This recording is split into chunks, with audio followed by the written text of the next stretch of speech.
companies, most of the clients I work with are founder-led, and some of them have been around for a long time, so 20 plus years. And so uh, I have worked with clients that have been the CEO with title for a long time, the founder CEO, that haven't really sort of acted as the CEO, so to speak. I have other founders that have been in that role. They've built out a great leadership team, and they're still struggling to maybe let go of some of the things that they're technically very adept at. I'll give you an example from myself. I'm building sales organizations from companies that I founded or co-founded, being close to the sales process, being close to the sales pipeline, and the customers themselves. That was difficult for me to let go and bring in other leaders to help support that process. So I always was drifting there naturally. I don't think that's a bad thing. I just think it's a balance question. So, but to your point about a founder sort of stepping into the CEO, having a team that they're delegating or letting go to, that's honestly the dream, is to have a team that is better than you, smarter than you, more experienced and skilled at you in multiple areas, as opposed to you being pretty good or okay at all of them. So I think of everything from sales and marketing to engineering and operations, to the finance and administration side of things, legal, things like that. So I remember one of my companies, I was the founder, and I was doing the invoicing and cutting checks on the weekends.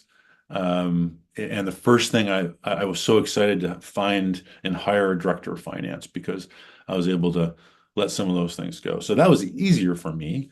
I still had enough knowledge of the system to be able to ask questions and review reports.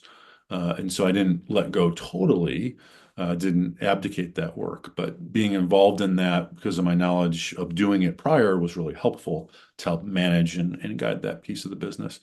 Other areas, like the deep operations or delivery side of things, that wasn't necessarily my strength. And so always relied on other people that had that genius or had that talent. And so the trick sometimes is to get deeper involved or lean into some of those areas so you can gain some of that knowledge, so you can be an effective sounding board and accountability partner for those leaders there. So I just think, to go back to your original question, how do you let go, or what is that experience like? You have to have a bigger why to do that. I think a lot of founders don't need to do that, don't want to do that, have no desire to do that. Some of them actually want to abdicate and have someone else run the business for them so they can go to the next thing. And that's okay. I don't think there's any wrong answer there.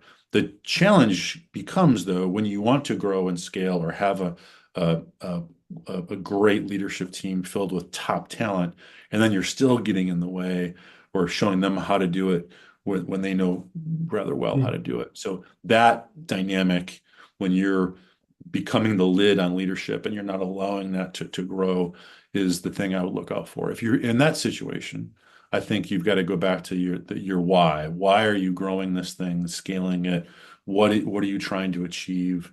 And your role in that as the CEO is critical to making sure that that team can trust and rely on each other to adapt to changing circumstances, to make the next big strategic decisions. And you can guide them through that, having a full view of the whole system without having to do each piece of the system.